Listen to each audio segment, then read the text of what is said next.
ಜನು ಹರಿರುದ್ರಾದಿಗಳು ಸಲೆ ಭಜಿಸುತಿಹರನವರತ ನಿನ್ನನು ತ್ರಿಜಗ ವಂದಿತ ಗಣಪ ಮಾಡುವುದು ಮತಿಗೆ ಮಂಗಲವ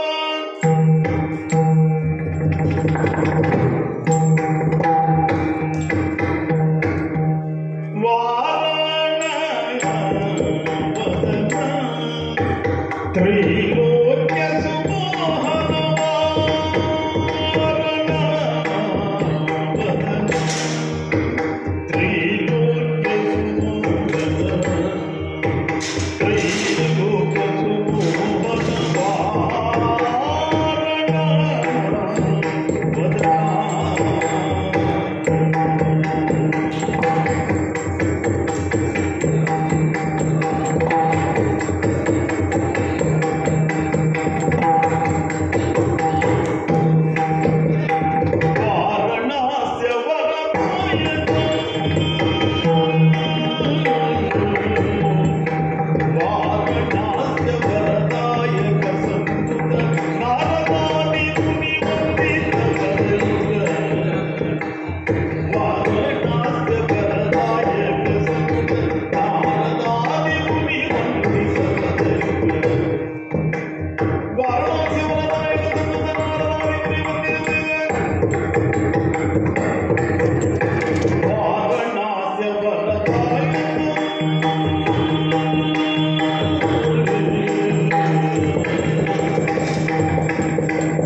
ಇಂದಿರೆಗೆ ತಲೆಬಾಗಿ ಪರಮಾನಂದ ಭಕ್ತಿಯೊಳಜನ ಧ್ಯಾನಿಸಿ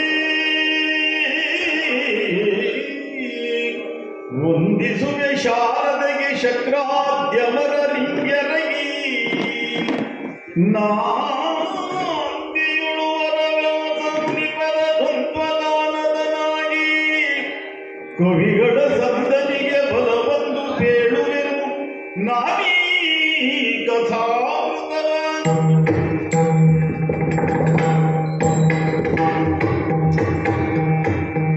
ರಾಮ ಹರೇ ಜಯ ರಾಮ ಹರೇ ರಾಮ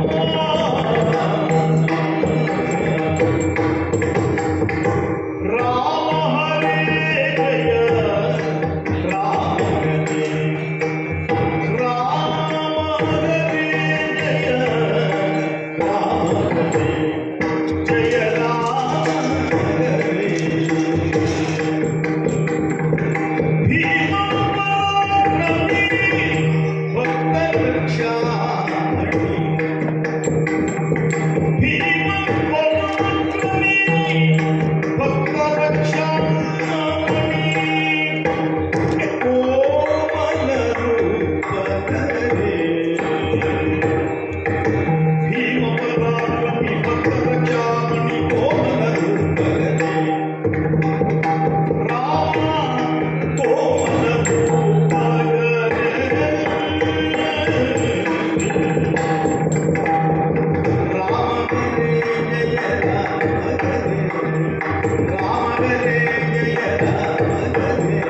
ಸೂರ್ಯನಂದನ ಸುಗ್ರೀವ, ಪ್ರಭೋ ಶ್ರೀರಾಮ ರಾಮಚಂದ್ರ, ನಿನ್ನ ನಿರೀಕ್ಷೆಯಲ್ಲಿಯೇ ನಾನಿದ್ದವನು. ಪಂಪಾ ತೀರದಲ್ಲಿ ನಿನ್ನನ್ನು ಕಂಡು ನಮಗೆ ಹಿತವಂತರಾಗಿರಲಿ ಅಥವಾ ವೈರಿಗಳೇ ಆಗಿರಲಿ ಕರೆದುಕೊಂಡು ಬರಬೇಕು ಎನ್ನುವುದಾಗಿ ಆಂಜನೇಯನನ್ನು ನಾನು ನಿಮ್ಮಲ್ಲಿಗೆ ಕಳುಹಿಸಿಕೊಟ್ಟೆ. 1-2-3 ದಿನಗಳಿಂದ ನಿಮ್ಮನ್ನು ಇಲ್ಲಿಂದ ನಿರೀಕ್ಷೆ ಮಾಡಿ ಯಾರೋ ಇವರು ನಮಗೆ ಹಿತವನ್ನು ಮಾಡುವುದಕ್ಕಾಗಿಯೇ ಬಂದವರು ಎನ್ನುವುದನ್ನು ನನ್ನ ಅಂತರಂಗ ಕಂಡುಕೊಂಡಿತ್ತು.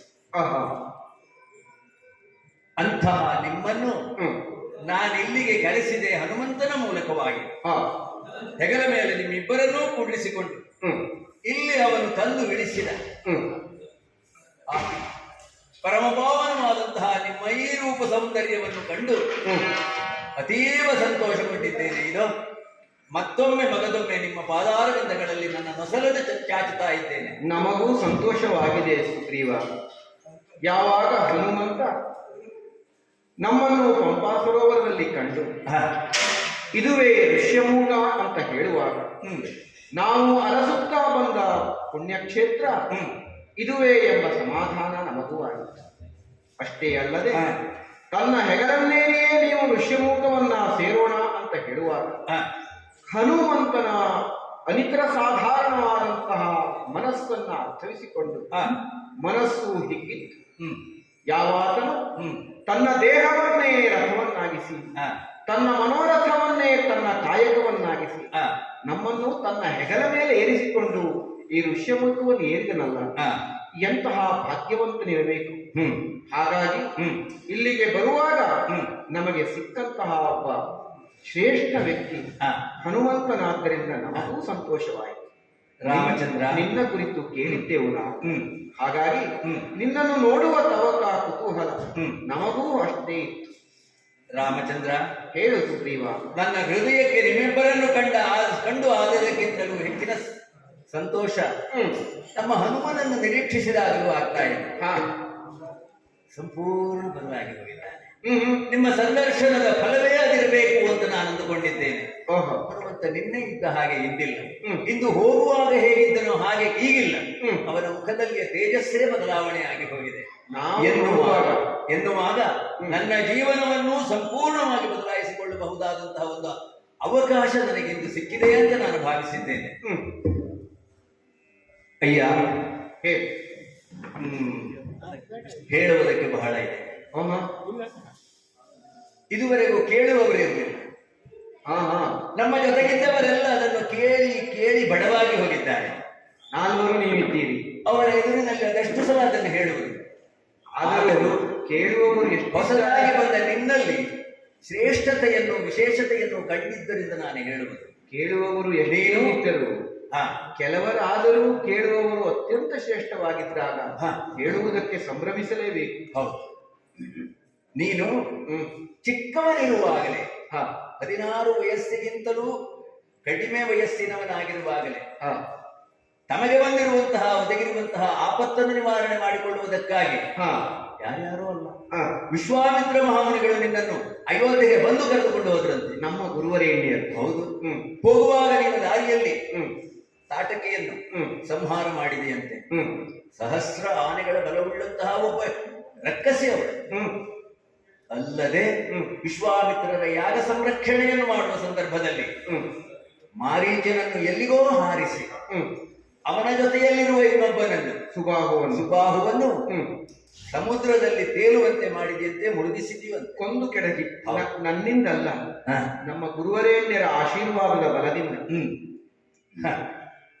ದಕ್ಷಿಣ ಧ್ರುವ ಉತ್ತರ ಧ್ರುವ ಇವೆರಡೂ ಒಂದಾಗಿ ಪೂರ್ವ ಪಶ್ಚಿಮಗಳೇ ಒಂದಾದ ಹಾಗೆ ವಸಿಷ್ಠರಿಂದಲೂ ವಿಶ್ವಾಮಿತ್ರರಿಂದಲೂ ನೀನು ವಿದ್ಯೆಯನ್ನು ಸಂಪಾದನೆ ಮಾಡಿದವನಾದ್ದರಿಂದ ಮಾತ್ರ ಇದು ನಿನ್ನಿಂದ ಸಾಧ್ಯವಾಯಿತು ಅಂತ ನಾನು ಅಂದುಕೊಂಡಿದ್ದೇನೆ. ಹಾಗಲ್ಲ, ಅದಕ್ಕಿಂತಲೂ ಹೆಚ್ಚಿನ ಅನೇಕ ಘಟನೆಗಳನ್ನು ನೀನು ಮಾಡುವುದಕ್ಕೆ ಸಾಧ್ಯವಾಗುತ್ತದಾದರೆ ಅದು ಆ ಈರುವರು ಗುರುವರಿಯರ ಅನುಗ್ರಹ. ನಮ್ಮ ಜೀವನದ ಅಹೋಭಾಗ್ಯ ಸುಗ್ರೀವ.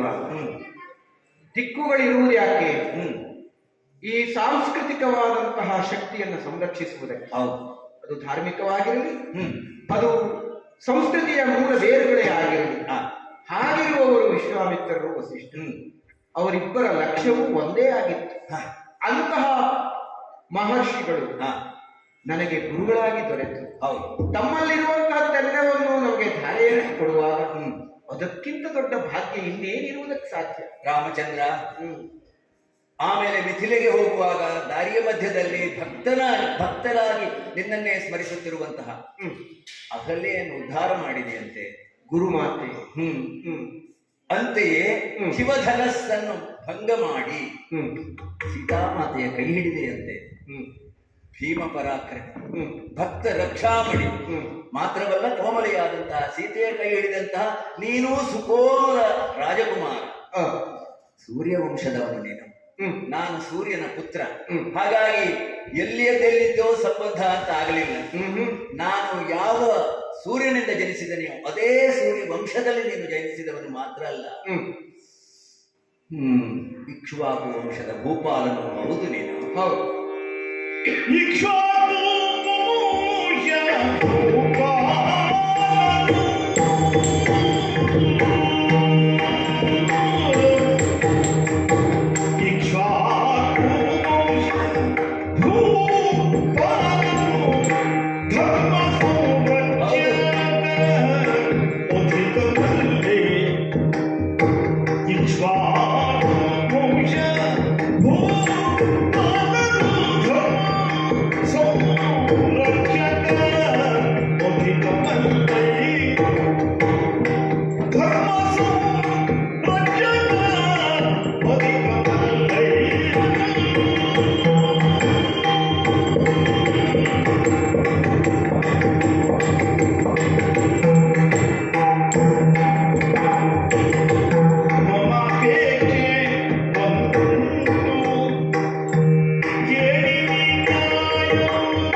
ರಾಮಚಂದ್ರ, ಸೂರ್ಯನಂದನ, ನಿನ್ನನ್ನು ಕರೆದುಕೊಂಡು ಬಂದಂತಹ ಹನುಮಂತ ನಿನ್ನ ಕುರಿತಾಗಿ ಅದೆಷ್ಟೋ ವಿಷಯಗಳನ್ನು ನನಗೆ ಹೇಳಿದ್ದಾನೆ. ಅದು ಅವನಿಗೆ ಸಂಪೂರ್ಣವಾಗಿ ವಿದಿತವಾದಂತಹ ವಿಚಾರಗಳು. ಯಾಕೆಂದ್ರೆ ರಾಮನಾಮವನ್ನೇ ಭಜಿಸಿ ತನ್ನ ಇದುವರೆಗಿನ ಆಯುಷ್ಯವನ್ನು ಕಳೆದವನು. ಆ ಮೂಲಕವಾಗಿಯೇ ಅಂತಹ ಜ್ಞಾನಿಯಾದ ಅವನ ಮಾತುಗಳ ಪ್ರಕಾರವಾಗಿಯೇ ನಾನು ಆಡುತ್ತಿರುವುದಿಲ್ಲ. ಇಕ್ಷ್ವಾಕು ವಂಶದಲ್ಲಿ ನಿನಗಿಂತ ಹಿಂದೆ ಆಗಿ ಹೋದಂತಹ ಎಲ್ಲ ರಾಜ ಮಹಾರಾಜರುಗಳು ಧರ್ಮ ಸಂರಕ್ಷಣೆಯನ್ನು ಮಾಡುತ್ತಾ ಬಂದವರು. ಹೌದು. ಹೆಚ್ಚಾಗಿ ಮೂಲ ಪುರುಷನಾದಂತಹ ಮನು ಮಹಾರಾಜ, ಅವನ ಕಾರಣದಿಂದಲೇ ನೀವೆಲ್ಲ ಮಾನವರು. ಹೌದು. ನಾವು ವಾ ನರರು, ನರ ಮತ್ತು ವಾ ನರ ಈ ಇಬ್ಬರಿಗೂ ಕೂಡ ಜೀವನದ ಮುಮ್ಮಾರ್ಗವನ್ನು ತೋರಿಸುವಂತಹ ಧರ್ಮದ ಒಂದು ಹೊಳಹನ್ನು ತೋರಿಸಿದವನು ಮನು ಚಕ್ರವರ್ತಿ. ಅದರಲ್ಲಿ ಎರಡು ಮಾತಿಲ್ಲ. ಅವನ ಮಾರ್ಗದಲ್ಲಿ ಮಾರ್ಗವನ್ನು ಯಾರು ಅನುಸರಿಸುತ್ತಾರೋ ಅವ ಮಾತ್ರ ಮಾನವನಾಗಬಲ್ಲ, ಮನುಜನಾಗಬಲ್ಲ. ಅಂತಹ ಇಕ್ಷ್ವಾಕು ವಂಶ ದಯಾಪರತೆಗೆ ಇನ್ನೊಂದು ಹೆಸರು. ಹಾಗಾಗಿ ಯಾವನಲ್ಲಿ ದಯಾಪರವಾದಂತಹ ಗುಣವಿಶೇಷಗಳು ಕಾಣುವುದಕ್ಕೆ ಸಿಗುವುದಿಲ್ಲವೋ ಅಂಥವನನ್ನು ಮಾನವ ಎನ್ನುವುದಕ್ಕೆ ಸಾಧ್ಯವಿಲ್ಲ. ಹಾಗೊಂದು ಸೀಮೆಯನ್ನು ಸಂಸ್ಕಾರವನ್ನು ಹಾಕಿಕೊಟ್ಟ ಪ್ರಾತಸ್ಮರಣೀಯ ನಮ್ಮ ಪೂರ್ವ ರಾಜ. ಹೌದು. ಮನುವಿಗೆ ಅಂತಹ ಶ್ರೇಷ್ಠವಾದಂತಹ ಸ್ಥಾನವನ್ನು ಮನುಷ್ಯರೆಲ್ಲರೂ ಕಲ್ಪಿಸಿಕೊಟ್ಟಿದ್ದಾರೆ. ಅದು ಸತ್ಯವೂ ಹೌದು, ನಿತ್ಯವೂ ಹೌದು. ಯಾರು ಎಷ್ಟೇ ತೆಗಳಲಿ, ಯಾರು ಏನೇ ಹೇಳಲಿ, ಮನು ಹಾಕಿಕೊಟ್ಟ ದಾರಿಯನ್ನು ಮೀರಿ ನಡೆದರೆ ಅವ ಮನುಷ್ಯನಾಗಿರುವುದಿಲ್ಲ ಎನ್ನುವುದು ಸತ್ಯ. ಧರ್ಮ ಸಂಸ್ಥಾಪನೆಯನ್ನು ಮಾಡಿ ಅದು ಅನೋಚಾನವಾಗಿ ನಡೆದು ಬರುವುದಕ್ಕೆ ಏನೇನು ಬೇಕು ಅದನ್ನೆಲ್ಲ ಮಾಡಿದವರು ಸೂರ್ಯವಂಶೀಯರಾದ ಆ ನಂತರದ ರಾಜ ಮಹಾರಾಜರು, ಚಕ್ರವರ್ತಿಗಳು. ಹೌದು. ಅಂತಹ ವಂಶ ನಿಮ್ಮದು. ಒಬ್ಬೊಬ್ಬರೂ ಕೂಡ ಅತಿಯಾದಂತಹ ಧರ್ಮದ ಕುರಿತಾದ ಕಾಳಜಿ ಇದ್ದವರು. ನೀನು ಬಳಸಿದ ಶಬ್ದ ತುಂಬಾ ಸುಂದರವಾಗಿದೆ. ಧರ್ಮ ಸಂರಕ್ಷಣೆಯಲ್ಲಿ ಅಧಿಕರಲ್ಲ ಇವರು. ಹೌದು, ಅಧಿಕರೇ. ಹೌದು. ಧರ್ಮದ ಪ್ರಕಾರವಾಗಿ ನಡೆಯುವಂತಹ ಕಾಯಕಗಳು ನಡೆಯುತ್ತಿರುವಾಗ ರಕ್ಷಣೆಯ ಅಗತ್ಯ ಬರುವುದಿಲ್ಲ. ಧರ್ಮಕ್ಕೆ ಆಸಕ್ತಿ ಇರುವುದು. ಹೌದು. ಒಂದು ವೇಳೆ ಧರ್ಮದ ಕಾಯಕವನ್ನು ಅತಿಕ್ರಮಿಸಿ ಅದರ ಮೇಲೆ ತನ್ನದಾದಂತಹ ದೌಷ್ಟ್ಯ ಭಾವವನ್ನ ಸ್ಥಾಪಿಸುವುದಕ್ಕೆ ಮುಂದಾದರೆ ಅಂಥವರನ್ನು ನಿಗ್ರಹಿಸಿ ಶಿಕ್ಷಿಸುವ ಗುಣ ಇರುವುದು ಚಕ್ರವರ್ತಿ ಸೂರ್ಯವಂಶದ ಮಹಾರಾಜರುಗಳಲ್ಲಿ. ಆ ಕಾಯಕವನ್ನು ನಮ್ಮ ಪೂರ್ವಜರು ಚೆನ್ನಾಗಿ ಮಾಡಿಕೊಂಡು ನಿರ್ವಹಿಸಿದ್ದಾರೆ. ಅಂತಹ ಅನುವಂಶೀಯನಾದ ನಿನ್ನಲ್ಲಿ ಮಮ ಅಪೇಕ್ಷೆ ಒಂದು, ನನ್ನ ಅಪೇಕ್ಷೆ ಒಂದು. ಹೌದೇ?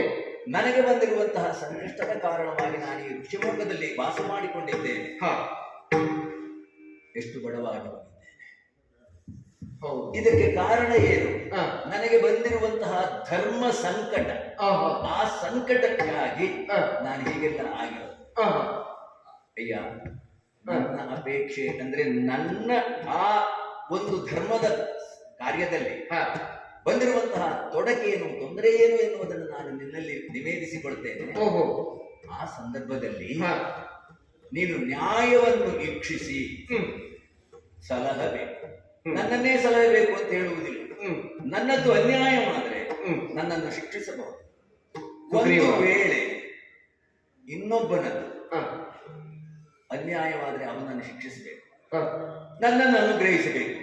ಈ ಇಬ್ಬರಲ್ಲಿ ಯಾರದ್ದು ತಪ್ಪು, ಯಾರದ್ದು ಸರಿ, ಯಾರದ್ದು ಧರ್ಮ, ಯಾರದ್ದು ಅಧರ್ಮ, ಯಾರದ್ದು ಸತ್ಯ, ಯಾರದ್ದು ಅಸತ್ಯ, ಇದನ್ನು ಸರಿಯಾಗಿ ನ್ಯಾಯದ ತಕ್ಕಡಿಯಲ್ಲಿ ತೂಗಿ ನೀನು ನಿರ್ಣಯಿಸಬೇಕು ಅಂತ ಮಾತ್ರ ಅಲ್ಲ, ಯಾರು ಧರ್ಮಾತ್ಮನೋ ಯಾರು ಸತ್ಯವಂತನೋ ಅವನನ್ನು ಅನುಗ್ರಹಿಸಬೇಕು.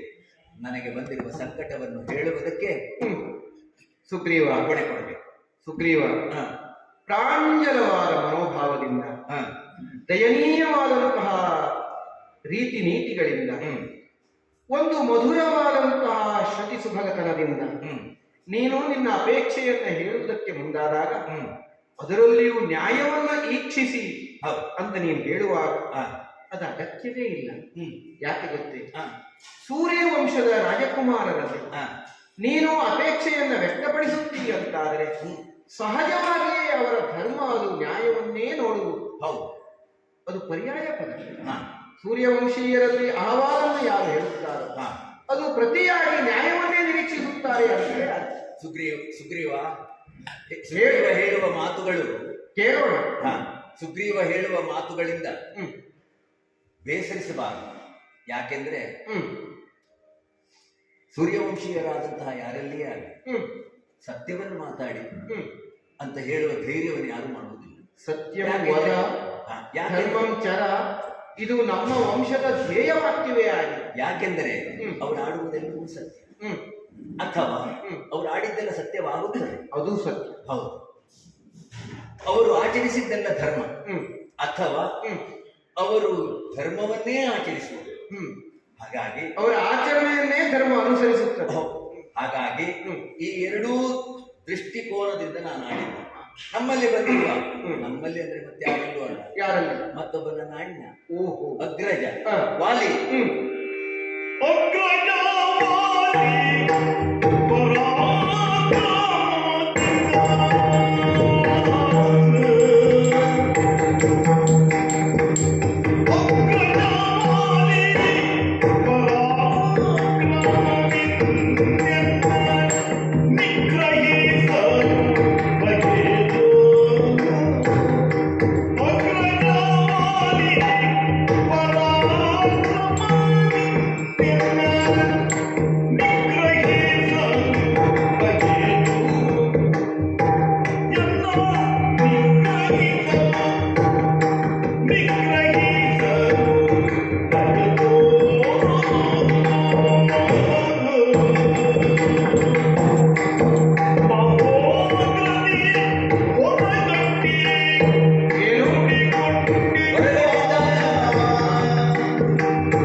ಚುರುಕಾಗಿಯಾದರೂ ಹೇಳಲೇಬೇಕಾದದ್ದು ನನ್ನ ಕರ್ತವ್ಯ. ಹೌದು, ನಾನು ಕೇಳಲೇಬೇಕು. ಹೌದು. ಹ್ಮ್. ವೃಕ್ಷರದಸ್ಸು ಎನ್ನುವಂತಹ ಒಬ್ಬ ವಾನರ ವೀರ ಹಾ ಬ್ರಹ್ಮನ ಕಣ್ಣಿನಿಂದ ಬಿದ್ದ ಹನಿ ನೀರಿನಿಂದ ಹಾ ಜನಿಸಿದವನು. ಹ್ಮ್. ಮಹಾಪರಾಕ್ರಮಿ. ಹಾ ಹಾ ಮಕ್ಕಳಿಲ್ಲದೆ ಅರಣ್ಯದಲ್ಲಿ ತಪಸ್ಸನ್ನಾಚರಿಸುತ್ತಿರುವಂತಹ ಸಂದರ್ಭದಲ್ಲಿ ಹ್ಮ್. ಒಂದು ದಿನ ಸರೋವರದಲ್ಲಿ ಮುಳುಗಿದಾಗ ಹಾ. ಮೇಲೆದ್ದ ಹಾ. ಸುಂದರ ಹೆಣ್ಣ ಆಕೃತಿಯನ್ನು ತಳೆದ ಓಹೋ. ಮಹಿಳೆಯಾಗಿ ಬಂದ. ಹ್ಮ್. ಅವನನ್ನು ಒಂದೇ ಸ್ಥಳದಲ್ಲಿ ಹ್ಮ್. ಆಕಾಶದಲ್ಲಿ ತಿರುಗುತ್ತಿರುವಂತಹ ಸೂರ್ಯದೇವ ಹ್ಮ್. ಮತ್ತು ದೇವೇಂದ್ರ ಹ್ಮ್. ನೋಡಿದ ಕಾರಣದಿಂದ ಹ್ಮ್. ಅವರ ದೃಷ್ಟಿ ಪಾದದಿಂದ ಹ್ಮ್. ನಾವಿಬ್ಬರು ಹುಟ್ಟಿಕೊಂಡೆವು. ಓಹೋ.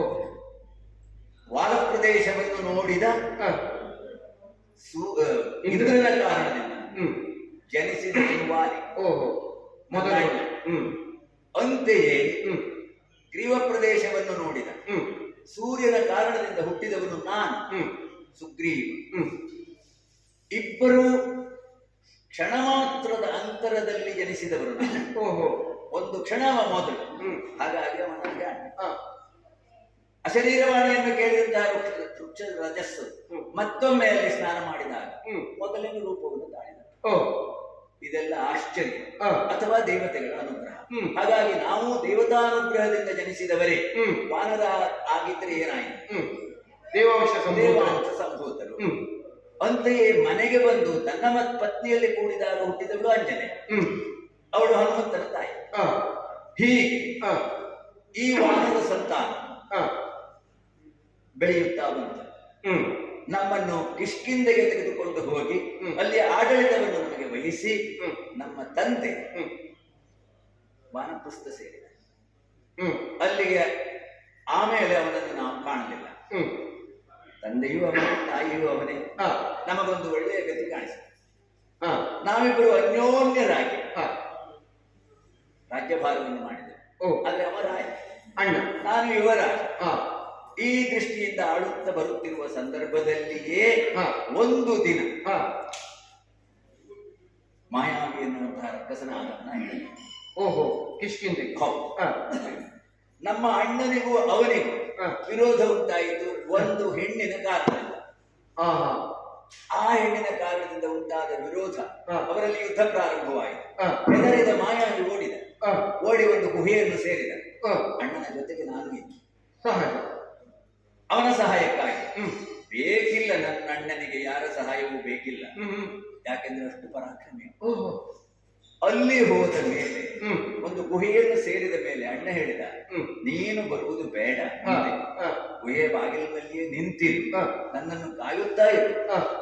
ನಾನು ಒಳಗೆ ಹೋಗಿ ಯುದ್ಧ ಮಾಡಿ ಅವನನ್ನು ಕೊಂದು ಮುಗಿಸಿ ಬರ್ತೇನೆ. ಹಾ. ಅವ ಇದ್ರೆ ಮತ್ತೆ ಲೋಕಕ್ಕೆ ಕಂಟಕ ಉಂಟು ಅಂತ ಹೇಳಿದ. ಹ್ಮ್. ಆಯಿತು ಅಂತ ನಾನು ಗುಹೆಯ ಬಾಗಿಲಿನಲ್ಲಿ ನಿಂತೆ. ಹಾ. ಒಂದಲ್ಲ ಎರಡಲ್ಲ, ಹ್ಮ್. ಒಂದು ವರ್ಷ ಪರ್ಯಂತರವಾಗಿ ನಿಂತೆ. ಓಹೋ. ಹಾ. ಹಾ. ಇನ್ನೇನು ಮಾಡುವುದು ಹಾ. ಎಂದು ಆಲೋಚನೆ ಮಾಡುವ ಒಂದು ದಿವಸ ಹಾ. ಗುಹೆಯ ದ್ವಾರದಿಂದ ಹಾ. ರಕ್ತ ಹೊರಬಂತು. ಓಹೋ. ನೊರೆ ನೊರೆಯಾದ ರಕ್ತ. ಹಾ. ನನಗೆ ಭಯ ಆಗಿದೆ. ಹಾ. ಓ, ಹಾ. ಗುಹೆಯ ದ್ವಾರಕ್ಕೆ ಕಿವಿಯಿಟ್ಟು ಆಲಿಸಿದೆ. ಹಾ. ಅಣ್ಣನ ಧ್ವನಿ, ಹಾ. ಅದಕ್ಕಿಂತಲೂ ಮಿಗಿಲಾಗಿ ಆ ರಾಕ್ಷಸನ ಧ್ವನಿ. ಹ್ಮ್. ಇದನ್ನೆಲ್ಲ ಕೇಳುವಾಗ ಹ್ಮ್. ಅಣ್ಣ ಈಗ ಆತಂಕದಲ್ಲಿದ್ದಾನೆ. ಹ್ಮ್. ಅಣ್ಣ ಸಾಯ್ತಾನೆ. ಹ್ಮ್. ರಕ್ಕಸನ ಕೈ ಮೇಲಾಗಿದೆ. ಹ್ಮ್. ಕೆಲವು ಸಮಯದ ನಂತರ ಅಣ್ಣನ ಧ್ವನಿ ಕೇಳಲೇ ಇಲ್ಲ. ಹಾ. ಓ, ಈ ರಕ್ಕಸ ಹೊರ ಬಂದ್ರೆ ನನ್ನನ್ನು ಇಡುವುದಿಲ್ಲ. ಹಾ. ಅವ ಹೊರ ಬರದೇ ಇದ್ದ ಹಾಗೆ ವ್ಯವಸ್ಥೆ ಆಗಬೇಕು ಎನ್ನುವ ಕಾರಣಕ್ಕಾಗಿ ಗುಹಾದ್ವಾರಕ್ಕೊಂದು ದೊಡ್ಡ ಬಂಡೆಗಲ್ಲನ್ನು ಮುಚ್ಚಿದೆ. ಹ್ಮ್. ಸಣ್ಣ ಪುಟ್ಟ ಕಲ್ಲುಗಳನ್ನು ತಂದು ಅದನ್ನೆಲ್ಲ ಕೀಲಿಸಿದೆ. ಹ್ಮ್. ಯಾವ ಕಾರಣಕ್ಕೂ ಅವನು ಹೊರಬರಬಾರದು ಎನ್ನುವಂತಹ ಆಲೋಚನೆ ನನ್ನದು. ಹಾ. ಅಣ್ಣನನ್ನು ಕೊಂದವನು ಮತ್ತೆ ಊರಿಗೆ ಬರಬಾರದು. ದೀರ್ಘಕಾಲ ಹಾ. ನೀನು ಹೊರಗಡೆ ಕಾಯುತ್ತಾ ಇದ್ದುದು ಹ್ಮ್. ಮತ್ತು ಅದರಿಂದ ಬಸವಳಿದು ಹ್ಮ್. ಒಳಗಡೆ ಹೋರಾಟದಲ್ಲಿ ನಿನ್ನ ಅಣ್ಣನೇ ಮಡಿದ ಅಂತ ತೀರ್ಮಾನಿಸಿ ಹಾ. ರಕ್ತ ಬಂದಿತ್ತಲ್ಲ, ಹ್ಮ್. ಅದೊಂದು ಸಾಕ್ಷಿಯಾಯಿತು. ಹ್ಮ್. ಸೋತ ಮುಖವನ್ನು ಹೊತ್ತು ಹ್ಮ್. ಊರಿಗೆ ಬಂದಿದೆ. ಹಾ. ಬಂದಾಗ ಇವರೆಲ್ಲ ನನ್ನ ಮುಖ ನೋಡಿದ್ರು. ಹಾ. ಏನಾಯ್ತು ಏನಾಯ್ತು ಅಂತ ಕೇಳಿದ್ರು. ಹಾ. ವಿಷಯವನ್ನು ಹೇಳಿದೆ. ಹಾ. ಅನೇಕ ದಿವಸಗಳು ನಾವು ಆಲೋಚನೆಯಲ್ಲಿಯೇ ಕಳೆದೆವು. ಹ್ಮ್. ಆದ್ರೆ ಇವರೆಲ್ಲರ ಒತ್ತಾಯ ಬಹಳ ಆಯ್ತು. ಹ, ಅಣ್ಣನಿಗೆ ಒಂದು ಸಂಸ್ಕಾರ ಮಾಡಬೇಕು. ಹ, ಸಂಸ್ಕಾರ ಮಾಡಿದ್ವಿ ನಮ್ಮ ವಾನರ ಸಮುದಾಯದ ಪದ್ಧತಿಯಂತೆ. ಹ್ಮ್, ಇಷ್ಟೆಲ್ಲ ಆದ ಮೇಲೆ ಹ್ಮ್, ಮತ್ತೊಂದು ಒತ್ತಾಯ ಬಂತು ನನಗೆ. ಹ, ಕಿಷ್ಕಿಂದೆ ಅರಾಜಕವಾಗುವ ರಾಜ್ಯ. ರಾಜ್ಯ. ಹ್ಮ್, ಆದ್ದರಿಂದ ನೀನು ಪಟ್ಟವನ್ನು ಏರಿ ಹ್ಮ್. ನಮಗೊಂದು ಸರಿಯಾದಂತಹ ಹ್ಮ್. ಆ, ನಾಯಕತ್ವ. ನಾಯಕತ್ವವನ್ನು ಕೊಡಬೇಕು ಅಂತ ಹ್ಮ್, ಹೇಳಿ ಹ್ಮ್, ಜಾಂಬವಾದ ಹ್ಮ್. ಹನುಮಂತ ಹ್ಮ್, ನಳ ನೀಲ ಹ್ಮ್. ಮೊದಲಾದವರ ಒತ್ತಾಯಕ್ಕೆ ಮಣಿದು ಹ್ಮ್, ನಾನು ಸಿಂಹಾಸನದಲ್ಲಿ ಏರಿದೆ. ಹ್ಮ್, ರಾಜ್ಯಭಾರ ಸರಿಯಾಗಿಯೇ ನಡೀತಾ ಇತ್ತು. ಹ್ಮ್, ಆದರೆ ಒಂದು ದಿವಸ ಹ, ಆರ್ಭಟವನ್ನು ಮಾಡುತ್ತಾ ಹ, ಯಾರೋ ಬಂದು ಹ, ನೋಡಿದ್ರು. ಹ, ನನ್ನ ಅಣ್ಣ. ಹ, ಹೌದು, ಹ, ಬಂದಿದ್ದಾನೆ. ಹ, ಓಡಿ ಹೋಗಿ ಅವನ ಕಾಲ ಮೇಲೆ ಬಿದ್ದೆ. ಹ, ನನ್ನದು ಅಚಾತುರ್ಯವಾಯಿತು ಅಣ್ಣ ಅಂತ ಹೇಳಿ ಹ, ನನ್ನನ್ನು ಹಿಡಿದೆತ್ತುವುದಿರಲಿ ಹ, ಕಾಲಿನಿಂದ ಒದ್ದ. ಹ, ಒದ್ದ ಮೇಲೆ ಹ, ನಾನಾದರೂ ಬೇಡಿಕೊಂಡೆ, ಹ, ಬಾ, ಸಿಂಹಾಸನದ ಮೇಲೆ ಕೊಡು. ಹ, ನಿನ್ನದೇ ರಾಜ್ಯ, ಹಾ. ನನ್ನದ್ದಲ್ಲ, ಹಾ. ನಾನು ಯುವರಾಜ. ಹ, ಅಣ್ಣ ಮಾತಾಡಿ ಹ್ಮ್, ಏನಿದ್ರು ನನ್ನನ್ನು ಹೊಡೆಯುವುದು ಭಂಗಿಸುವುದು, ಹ್ಮ್. ಕಾಲಿನಿಂದ ಒದೆಯುವುದು ಹ್ಮ್, ಅಷ್ಟು ಮಾಡಿದ್ದು ಮಾತ್ರ ಅಲ್ಲ, ಹ್ಮ್, ಅಲ್ಲಿಂದ ಹೊರಹಾಕಿದ ನನ್ನ ಹ್ಮ್, ಸಭಾಸ್ಥಾನದಿಂದ ನಾನು ಹೊರಗೆ ಬಂದೆ. ಹ್ಮ್. ನಾನು ಓಡಿದೆ, ನನ್ನನ್ನು ಓಡಿಸಿದ, ಸಿಕ್ಕ ಹಾಗೆ ನನಗೆ ಹೊಡೆದ ಏನೇನು ಮಾಡಿದ. ನೀನು ರಾಜ್ಯದ ಅಧಿಕಾರಿ ಆದದ್ದೇ ನಿನ್ನ ಅಣ್ಣನ ಸಿಟ್ಟಿಗೆ ಕಾರಣವ? ಯಾವುದು ಕಾರಣ ಅಂತ ನನಗೂ ಗೊತ್ತಾಗಲಿಲ್ಲ. ಹ, ಅದಕ್ಕೆ ಕಾರಣ ಏನು ಎನ್ನುವುದನ್ನು ಹ. ನಾನು ಹೇಳಲಿಕ್ಕೂ ಆಗಲಿಲ್ಲ, ಹ. ನಾವು ಕೇಳಲಿಕ್ಕೂ ಸಿದ್ಧನಿರಲಿಲ್ಲ. ಹ, ಹೀಗಾಯ್ತು ಹ್ಮ್, ಪರಿಸ್ಥಿತಿ. ಹ್ಮ್, ಇವನಿಗೆ ಕೋಪ ಬಂದಿದೆ, ಹ್ಮ್, ನನ್ನನ್ನು ಇವನು ಇಟ್ಕೊಳ್ಳುವುದಿಲ್ಲ, ಹ್ಮ್. ನನ್ನನ್ನು ಹೊರ ಹಾಕ್ತಾನೆ. ಹ್ಮ್, ಆಗ ನಾನು ಒಂದು ಮಾತಾಡಿದೆ, ಕೈ ಮುಗಿದು ಹ, ನನ್ನ ಹೆಂಡತಿಯನ್ನು ನಾನು ಕಳಿಸಿಕೊಡ್ತಾನೆ, ಹ್ಮ್, ಅವಳನ್ನು ಕರ್ಕೊಂಡು ಹೋಗ್ತೇನೆ. ಹ್ಮ್. ಬಂದೆ ನಾನು ಸಭೆಗೆ, ಹ್ಮ್. ಬರಬೇಕು ಅಂತ ಪ್ರಯತ್ನ ಮಾಡಿದೆ, ಬರ್ಲಿಕ್ಕೆ ಕೊಡ್ಲಿಲ್ಲ. ಹ್ಮ್. ಅವಳು ನನ್ನ ಹತ್ರ ಬರ್ಲಿಕ್ಕೆ ಪ್ರಯತ್ನ ಮಾಡಿದಳು, ಹ್ಮ್. ಆದ್ರೆ ಅವಳನ್ನು ಬರ್ಲಿಕ್ಕೆ ಬಿಡ್ಲಿ. ಹ್ಮ್. ಕೈ ಹಿಡಿದು ಒಳಗೆ ನುಗ್ಗಿ ಹ್ಮ್. ಅವಳನ್ನು ಒಳಗೆ ನುಗ್ಗಿದ, ನಿನ್ನನ್ನು ಹೊರಗೆ ನುಗ್ಗಿ. ಹೊರಗೆ ದಬ್ಬಿದ. ಹ್ಮ್, ದಬ್ಬಿದ್ದಷ್ಟೇ ಅಲ್ಲ, ಹ್ಮ್, ಇಡೀ ಪ್ರಪಂಚವನ್ನೆಲ್ಲ ನಾನು ಸುತ್ತಾಕಿದೆ. ನನ್ನ ಹಿಂದೆ ನೋಡಿದ್ರೆ ಮತ್ತೆ ಅಣ್ಣವಾಲಿದ್ದ. ಹೂ, ಹೂ, ಹೂ. ಹಾಗಾಗಿ ನನಗೆ ಭೂಮಂಡಲದ ಪರಿಚಯ ಒಂದಾಯ್ತು. ಹ್ಮ್, ಹ್ಮ್, ಇದೊಂದು ಒಳ್ಳೆಯ ಹ್ಮ್. ಓಡಿ ಓಡಿ ಓಡಿ ಅಲ್ಲ, ಜೀವನಾನುಭವ ಆಗುವುದೇ ಕಷ್ಟದಲ್ಲಿ. ಹೌದು, ಕಷ್ಟದಲ್ಲಿದ್ದಾಗ ಹ್ಮ್, ಏನು ಮಾಡಿದ್ರು ಇವನಿಂದ ತಪ್ಪಿಸಿಕೊಳ್ಳಲಿಕ್ಕೆ ಆಗುವುದಿಲ್ಲ ಎನ್ನುವುದು ನಿರ್ಧಾರ ಆಗಿತ್ತು ನನಗೆ. ಹ್ಮ್, ಒಟ್ಟಿನಲ್ಲಿ ನನ್ನನ್ನು ಬದುಕಲಿಕ್ಕೆ ಬಿಡಬಾರದು ಎನ್ನುವಂತಹ ಅಪೇಕ್ಷೆ. ಹ್ಮ್, ಕೊನೆಗೆ ಏನು ಮಾಡ ಹ್ಮ್, ಅಂತ ಅನೇಕರನ್ನು ಕೇಳಿದೆ. ಹ್ಮ್, ಅಲ್ಲಲ್ಲಿ ಸಿಕ್ಕಿದ್ರು, ಯಾರಾದರೂ ನನಗೆ ರಕ್ಷಣೆ ಕೊಡಿ, ರಕ್ಷಣೆ ಕೊಡಿ. ಹ್ಮ್. ಯಾರು ರಕ್ಷಣೆ ಕೊಡುವುದು. ಹಾಗೆಲ್ಲ ಯಾಕೆ? ಯಾಕೆಂದ್ರೆ ಅವರ ಪರಾಕ್ರಮ ಅಷ್ಟು ದೊಡ್ಡದು. ಯಾರದು? ವಾಲಿದು. ಓಹೋ. ವಾಲಿಯನ್ನು ಕಂಡ್ರೆ ಎಲ್ಲರೂ ಹೆದರುತ್ತಾರೆ. ಏನು ವಿಶೇಷ? ಅವನಿಗೂ ಪೂರ್ವ ಇತಿಹಾಸ ಉಂಟು. ಏನು ವಿಶೇಷ? ಅಯ್ಯೋ, ಇಂದೊಂದು ಕಾಲದಲ್ಲಿ ಹ, ದೇವತೆಗಳು ಸಾಗ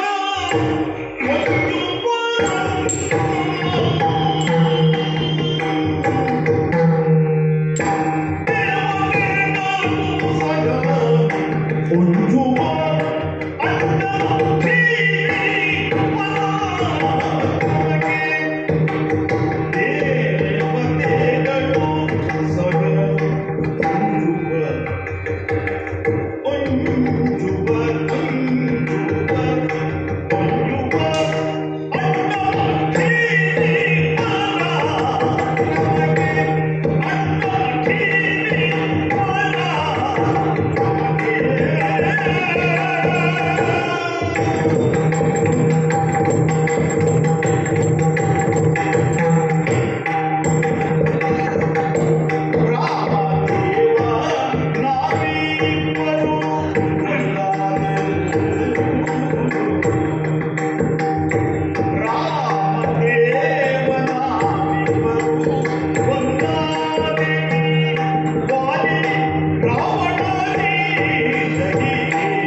ಪರಾಕ್ರಮದ ಕಾರ್ಯವನ್ನು ಮಾಡಿದವನು ವಾಲಿ. ಓಹೋ.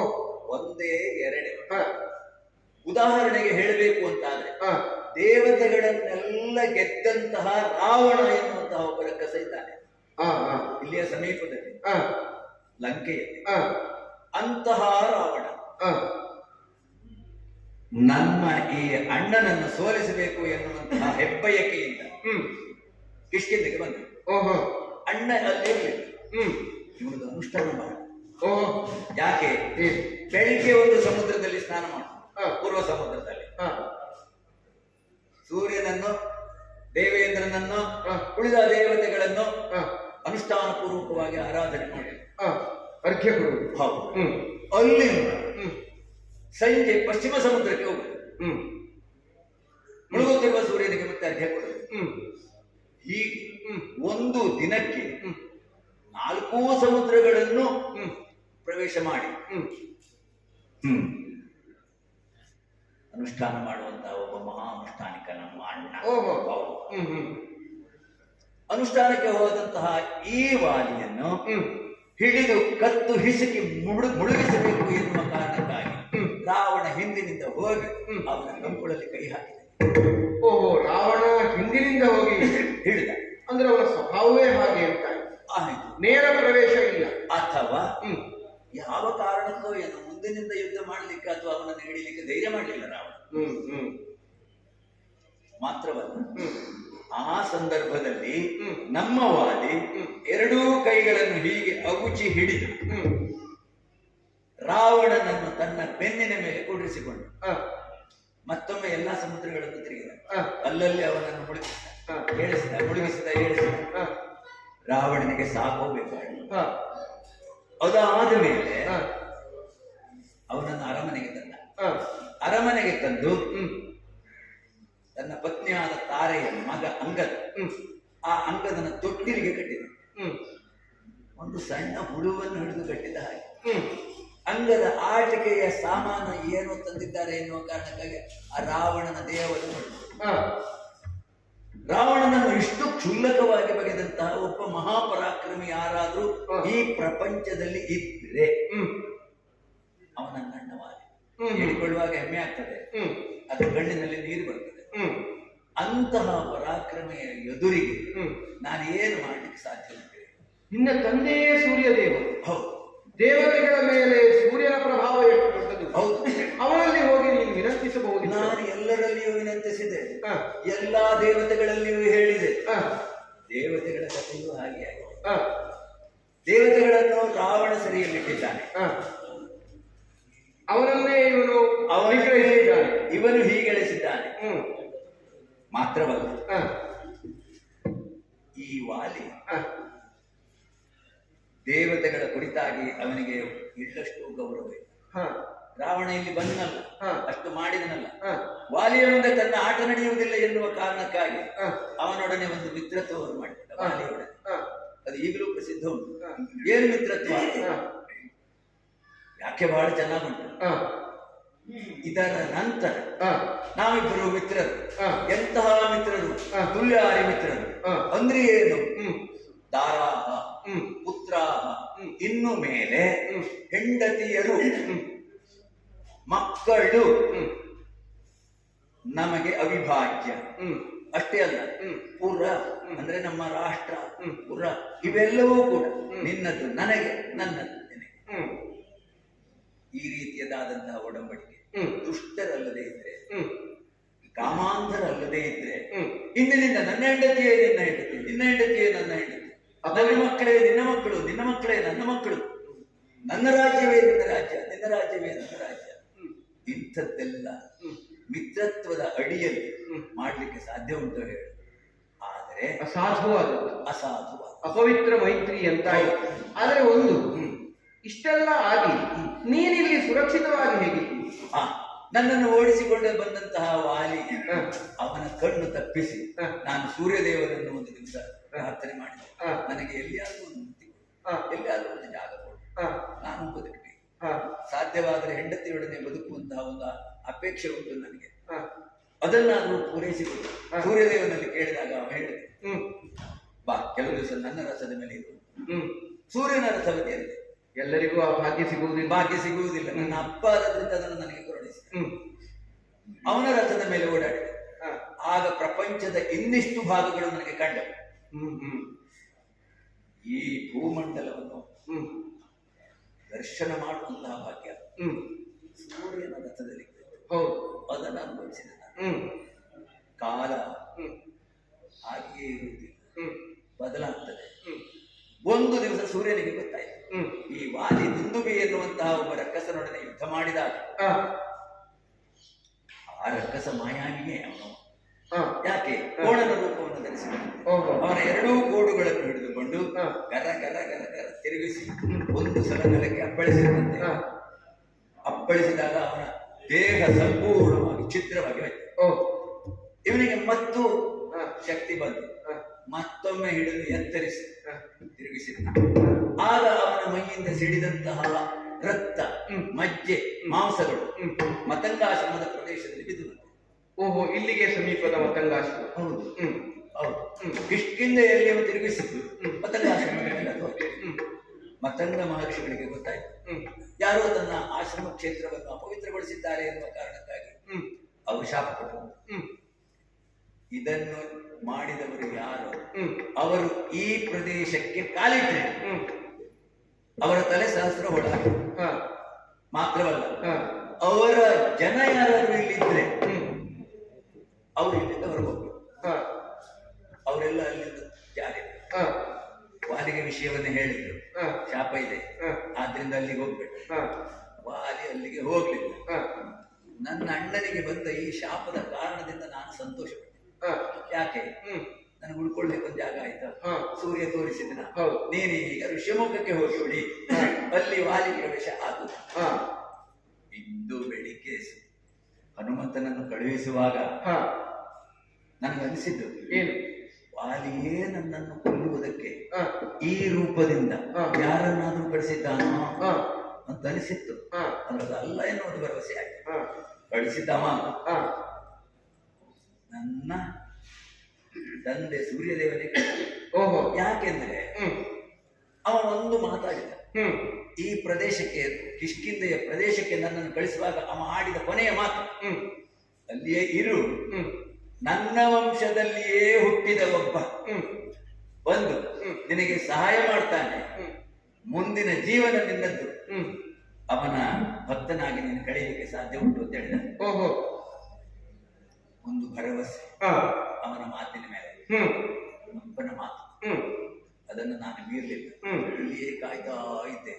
ಸೂರ್ಯವಂಶದಲ್ಲಿ ಹುಟ್ಟಿದವರು ಯಾರಾದ್ರೂ ಬರ್ತಾರೆ, ನನ್ನ ನಿರೀಕ್ಷೆ, ಪ್ರತಿದಿನ ನಿರೀಕ್ಷೆ ಸುಳ್ಳಾಗ್ಲಿಲ್ಲ. ನೀನು ಬಂದಿದ್ದಿ ನೋಡು ಹೇಗೆ.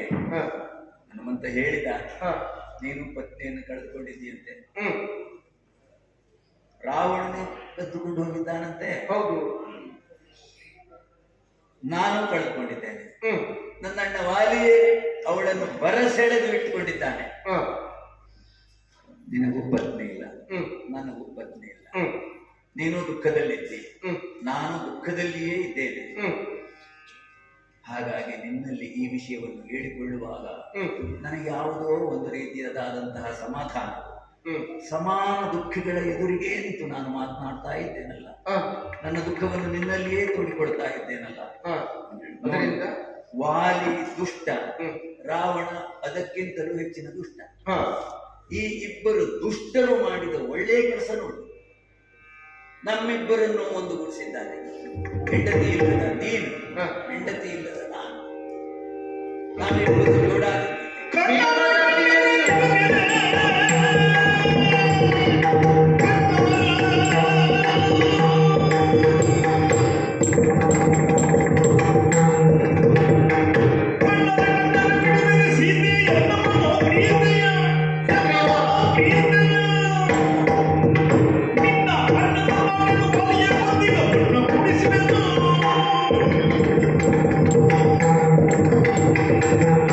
ಸುಗ್ರೀವ, ರಾಮ, ಎರಡು ವಿಷಯ ಸ್ಪಷ್ಟವಾಯಿತು. ಒಂದು, ಎಷ್ಟೇ ದೀರ್ಘ ಅನುಭವವನ್ನು ಪಟ್ಟರೂ ಪ್ರತಿಯೊಬ್ಬರಿಗೂ ಅವರದ್ದೇ ಆದಂತಹ ಒಂದು ಕುಲದ ಮೂಲ ಗುಣ ಆಗ್ತಿರ್ತದೆ. ಕಪಿಗಳಿಗೆ ಚಾಂಚಲ್ಯವಲ್ಲವೇ? ನೀನು ಸುತ್ತಿ ಬಳಸಿ ಎಷ್ಟು ಮಾತಾಡಿದರು ಹ್ಮ್ ಕೊನೆಯಲ್ಲಿ ತಂದೆ ನಿಲ್ಲಿಸಿದ್ದು ಆ, ನಿಮ್ಮ ಕುಲಕ್ಕೆ ಭೂಷಣವಾದ ಮಾತನ್ನೇ. ಆ,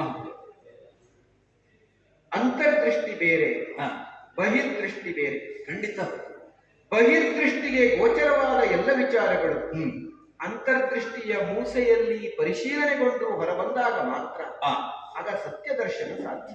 ಆ, ಸ್ವಲ್ಪ ಯೋಚಿಸು. ಆ, ನೀರಿಗೊಬ್ಬನು ಬಿದ್ದಿದ್ದಾನೆ, ಆ, ಅವನನ್ನ ಎತ್ತುವುದಕ್ಕಾಗಿ ಇನ್ನೊಬ್ಬನು ನೀರಿಗೆ ಇಳಿದಿದ್ದಾನೆ. ಸರಿ. ದೂರದಿಂದ ನೋಡುವಾಗ ಆ, ಇಬ್ಬರೂ ನೀರಿನಲ್ಲಿ ಒದ್ದೆಯಾಗಿದ್ದಾರೆ. ಆ, ಇಬ್ಬರೂ ನೀರಿನಲ್ಲಿ ಒದ್ದೆಯಾದ ಮಾತ್ರಕ್ಕೆ ಅವರಿಬ್ಬರು ಸಮಾನರೇನು? ಅಲ್ವೇ? ಒಬ್ಬ ಬಿದ್ದವನು ಹ್ಮ್ ಪತಿತ, ಹ್ಮ್ ಮತ್ತೊಬ್ಬ ಇಳಿದವನು ಪತಿತೋದ್ಧಾರಕ. ಹ್ಮ್ ಈ ಇಬ್ಬರನ್ನು ಅಂತರ್ದೃಷ್ಟಿಯಿಂದ ನೋಡಬೇಕಲ್ಲದೆ ಆ, ಮೇಲ್ನೋಟದಿಂದ ನೋಡಬಾರದು. ಹ್ಮ್ ನೀನು ನಿನ್ನ ಕಣ್ಣೆದುರಿನಲ್ಲಿ ಹ್ಮ್ ನಿನ್ನ ಹೆಂಡತಿಯನ್ನ ಕಳಕೊಂಡವರು, ಆ, ನೀರಿನಲ್ಲಿ ಬಿದ್ದವರನ್ನು. ಹ್ಮ್ ನಾನು ಇರುವಾಗ ನನ್ನ ಹೆಂಡತಿಯನ್ನು ಅಪಹರಿಸುವುದಕ್ಕೆ ರಾವಣನಂತೂ ಬಂದದ್ದಲ್ಲ. ಹ್ಮ್ ಆದುದರಿಂದ ಹ್ಮ್ ನಿನ್ನ ಸಂಕಟವನ್ನ ಪರಿಹರಿಸುವುದಕ್ಕೆ ಬಂದವರು ನಾನು. ಆ, ನನ್ನ ಸಂಕಟವನ್ನು ನಿನಗೆ ಹೇಳಲೇ ಇಲ್ಲ ನಾನು. ಆ, ಪರಿಹರಿಸುವುದಕ್ಕಾಗಿಯೇ ಬಂದ ನನ್ನನ್ನು ಹ್ಮ್ ಇಬ್ಬರು ಜೋಡಾದೆವು ಅಂತ ಹೇಳಿಬಿಟ್ಟೆಯಲ್ಲ. ಹ್ಮ್ ಆಗಲಿ ನನಗೆ ಬೇಸರ ಇಲ್ಲ. ಆ, ಯಾಕಂದ್ರೆ ಆ, ಕಪಿಗಳಲ್ಲದೆ ಆ, ಸಹಜವಾಗಿ ಒಂದು ವಿನೋದ ಪ್ರವೃತ್ತಿ ಆ. ನಿಮಗೆ ಮೂಲಭೂತವಾದದ್ದು. ಅದರಲ್ಲಿಯೂ ಭಯಪಟ್ಟ ಕಥೆ. ಭಯಗ್ರಸ್ತನಾದಂತಹ ಕಥೆ. ಹೌದು. ಹಾಗಾಗಿ ನೀವು ಆಡಿದ ಮಾತಿನಿಂದ ಹ್ಮ್ ನಾನು ವಿನೋದವಾಗಿಯೇ ಸ್ವೀಕರಿಸಬೇಕಲ್ಲದೆ ಅನ್ಯ ಮಾರ್ಗವೇ ಇಲ್ಲ ನನಗೆ. ಆಗಲಂತೆ ಹ್ಮ್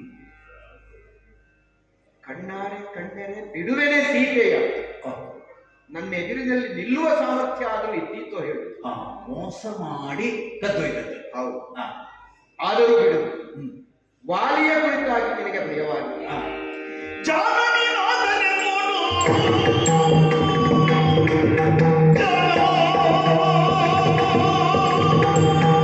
ಜಾನ ಸುಗ್ರೀವ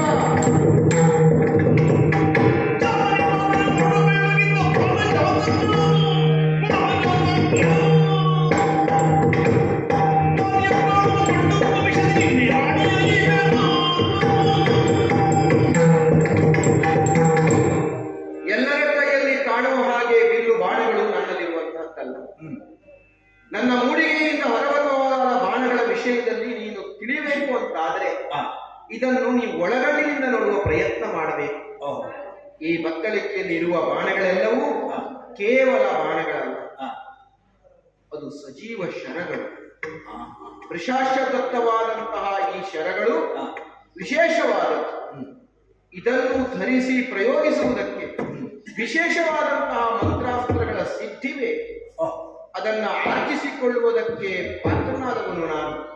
ಅದರ ಮೇಲೆ ಭರವಸೆಗಿಟ್ಟಾಡುವ ಮಾತೇನು ಗೊತ್ತೇ? ಆ, ಈ ಬಾಣಗಳು ನಿನ್ನ ಅಣ್ಣನನ್ನ ಕೊಂದು ಕೆಡವು, ಓ, ಮಣ್ಣಗೂಡಿಸುವೆ. ಆ, ಉಳಿದವರ ಪಾಡೇನು? ಆ, ನಿನಗೆ ನಿನ್ನ ಹೆಂಡತಿಯಾದ ರುಮೆಯನ್ನ ಬಿಡಿಸಿ ತಂದು ಕೊಡುತ್ತೇನೆ. ಆ, ನಿನಗೆ ಆ ದೃಷ್ಟಿ ಇದ್ದರೆ ನೋಡುವ ಪ್ರಯತ್ನ ಮಾಡು. ನನ್ನ ಅಣ್ಣನನ್ನು